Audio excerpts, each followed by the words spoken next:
Ang sabi ng mga tao, mahilig daw ang mga Chinese sa swimming.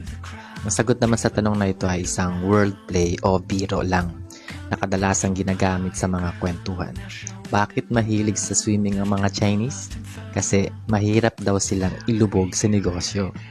Ito ay isang pun na tumutukoy sa kasipagan, diskarte at kakayanan ng mga Chinese sa pagninegosyo kung saan sila ay kadalasang lumulutang o nagtatagumpay sa kabila ng mga hamon.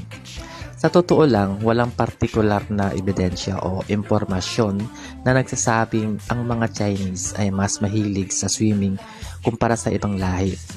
Ngunit narito ang ilang impormasyon na maaaring magpaliwanag kung bakit. Number 1. Kultura ng tubig. Sa China, maraming ilog, lawa at karagatan, tulad ng Yangtze River at Yellow River, na malapit sa mga komunidad.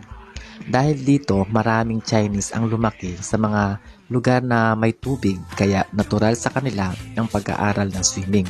Number 2. Pambansang sports. Sa China, malaking halaga ang ibinibigay na paghubog ng mga atleta. Ang swimming ay isa sa mga popular na sports sa China, lalo na't marami silang world-class swimmers tulad ni Sun Yang at Xiang Yufei.